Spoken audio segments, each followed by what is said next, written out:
Buenas tardes a todos y bienvenidos un día más al invitado de Radio Francia Internacional.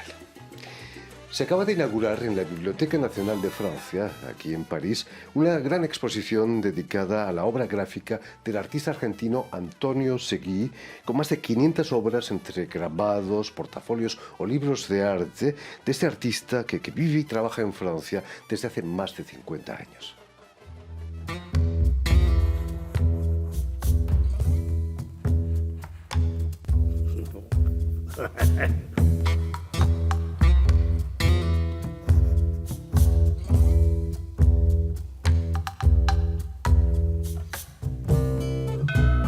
En général, on commence les tableaux et on ne sait pas très bien comment les suivre. Ça, et on sait beaucoup moins comment il va être fini.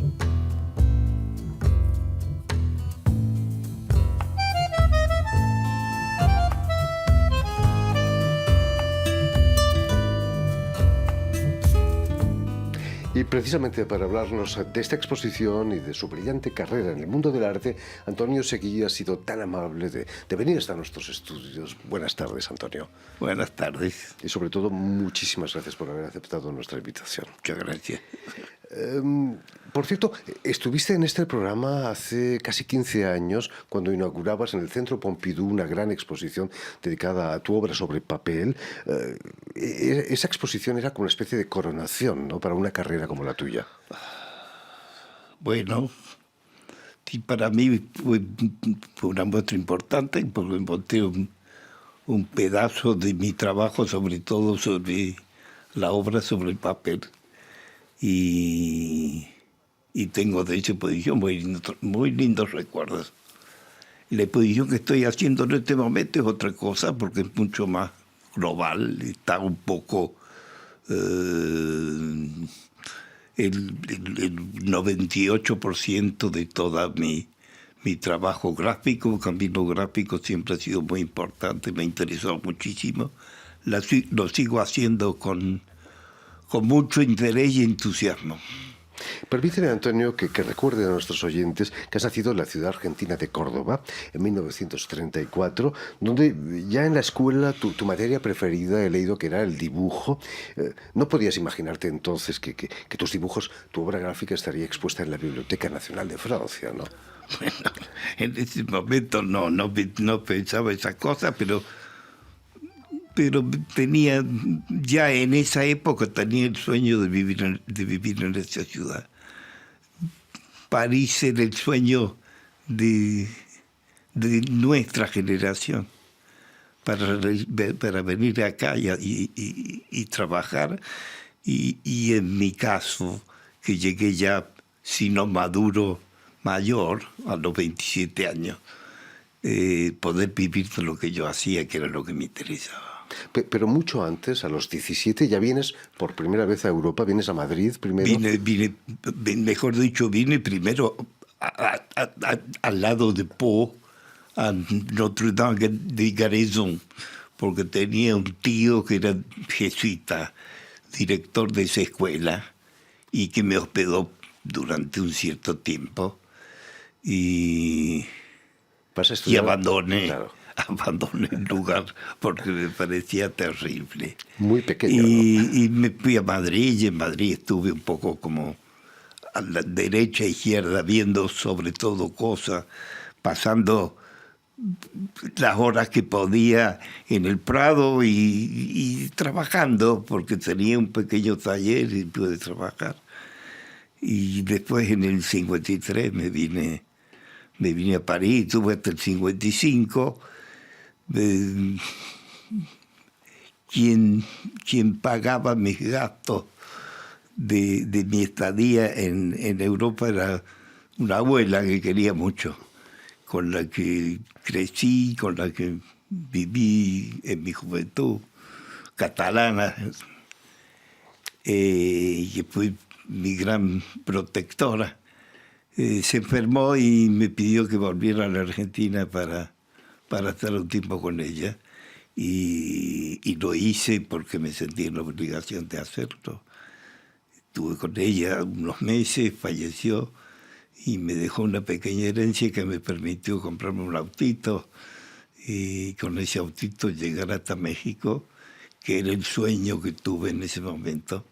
Acá en Madrid y en París habían encontrado varios latinoamericanos que me hablaron maravilla de sus países y quise conocerlos. Y allí en México vas a conocer a Siqueiros, ¿no? Conocí a Siqueiros, que era el único de los grandes artistas muralistas. En esa época estaba vivo.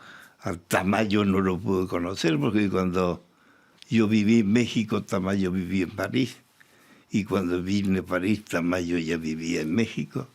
Es decir, que fue un desencuentro. Era alguien que yo admiraba muchísimo, muchísimo. Es cierto que ahí en México el gran actor americano Edward G. Robinson te compró algunos cuadros. Sí, fue mi taller. Estaba, creo, en ese momento con un equipo trabajando. Y no solamente él, sino que parte del equipo vinieron a buscar obras y bueno, sí, fue parte, creo, de las primeras colecciones que me hice en Estados Unidos. Y en el 63 te instalas aquí en París gracias a una beca, pero una beca de tu mujer, ¿no? ¿Es cierto eso? Mi mujer vino con una beca del gobierno francés. Y tú la seguiste, naturalmente. Y yo estaba invitado justo en ese momento para participar en la Bienal de Jóvenes del año 63. En esa Bienal, que me fue muy bien, tuve contacto con 2 o 3 galerías que me propusieron hacer una exposición, una muestra el año siguiente, ¿no es verdad? Y esa muestra fue el pretexto para que me quedara a vivir en esta ciudad. Estoy en ese momento viviendo en el mismo taller que pude alquilar en Arcueil, el mes que llegué, exactamente. Está justo al sur de París, donde Picasso tenía su taller también. Muchos artistas tienen taller ahí. Yo fui ahí porque sabía que era un lugar que vivía Risati, por quien tengo una enorme admiración. Y el saber que no estaba muy lejos de donde él vivió fue un buen pretexto para quedarme en un galpón que no era gran cosa, pero que me hospedó y me siguió hospedando después de 57 años. Hay tantos artistas en Arcueil que incluso hay almacenes de venta de pinturas, ¿no? Bueno, la más grande de Francia, ¿no? Imagínate. Marange, los conozco desde que llegué.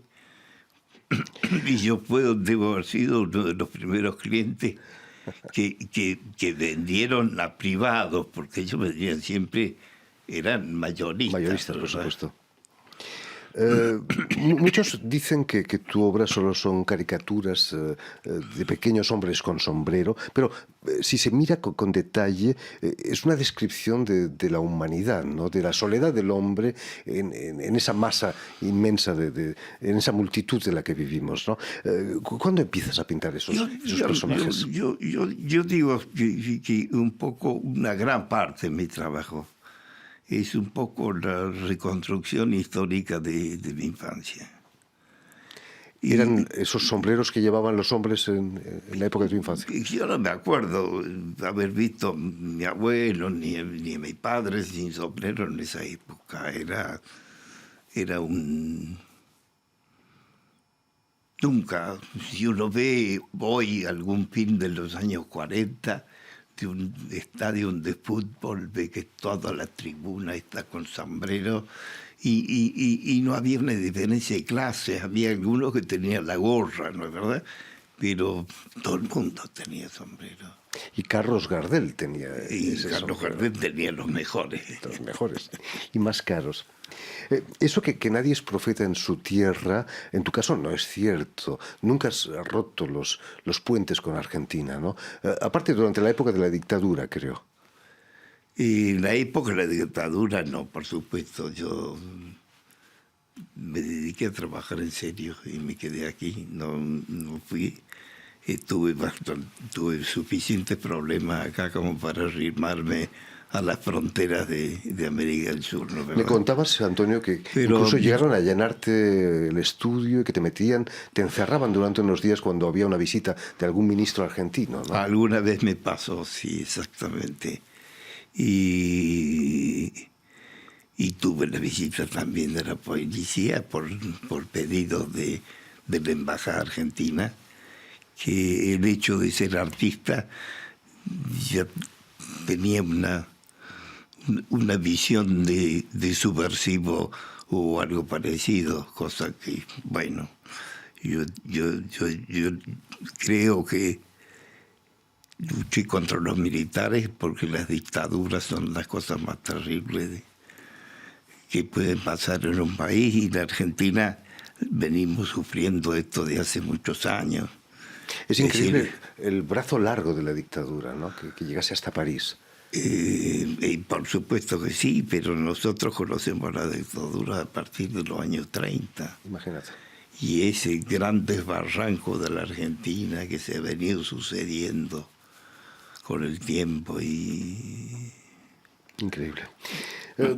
Hace unos años, y volviendo a la exposición que muestras en la galería de la Biblioteca Nacional de Francia, hace unos años tuve la ocasión de entrevistar a Antoni Tàpies, el artista catalán, por una exposición similar que también sobre obra gráfica hizo una gran donación de libros de arte y de grabados a la Biblioteca Nacional, y me confesó que esa donación la hizo porque su mujer estaba ya harta de no saber dónde poner los libros de arte y tanto grabado. ¿Es tu caso también, Antonio? Yo tengo una casa demasiado grande para nosotros dos, así que no tiene ese pretexto. Tengo muchos muebles donde tengo acumulados los grabados y los libros, pero sí, la verdad es incomodísimo. Los artistas tenemos ese gran problema cuando trabajamos en serio. Nos falta siempre espacio. Espacio, fantástico. Ahí has encontrado espacio en la Biblioteca Nacional, ¿no? ¿Qué significa para ti exponer en una institución como la Biblioteca Nacional de Francia?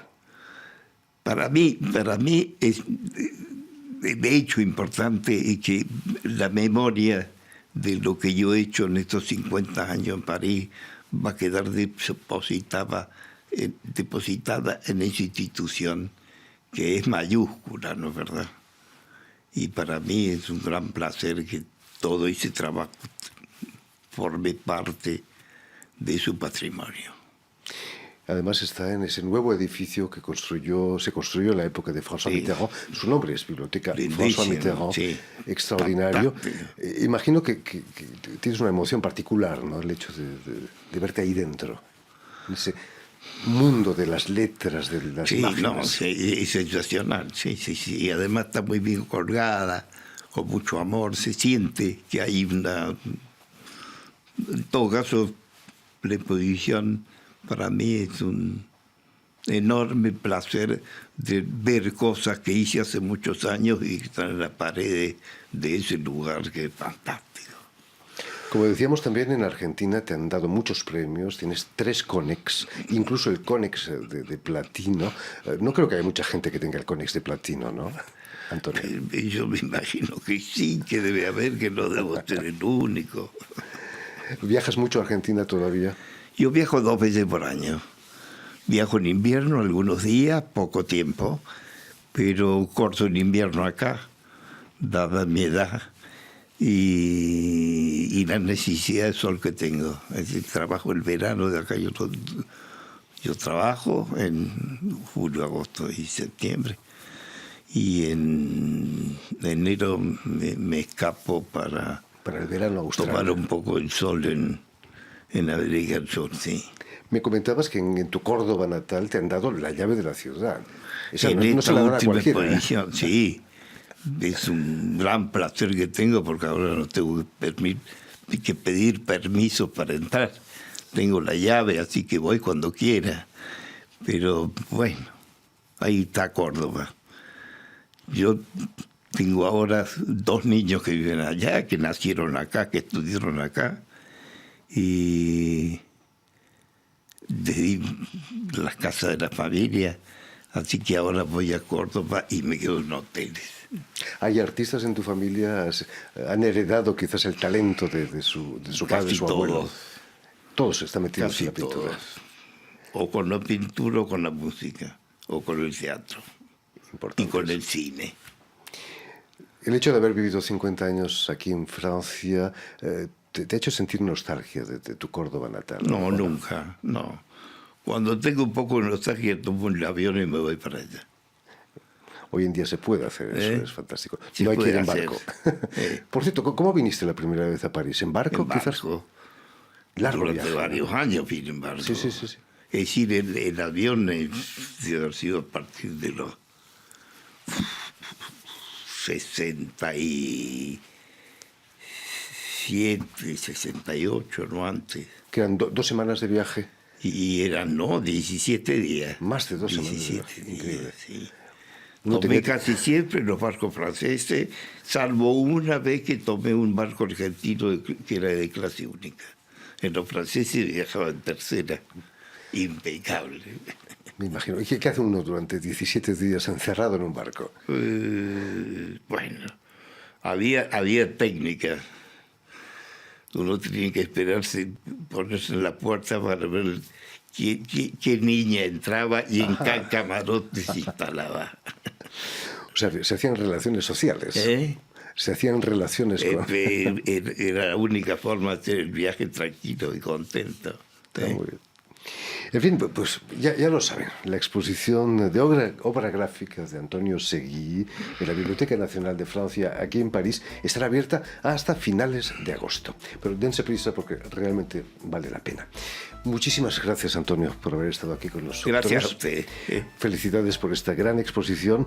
Permíteme también dar las gracias a Jérémy Boucher y a Suel Kedir, quienes han estado hoy detrás de los mandos de la emisión, y sobre todo enviar un especial saludo a nuestros telespectadores, porque también los tenemos, que nos siguen en toda América Latina, en Argentina, por supuesto, y en Córdoba quizás, gracias a una cadena de televisión uruguaya que se llama Canal U y está en Montevideo.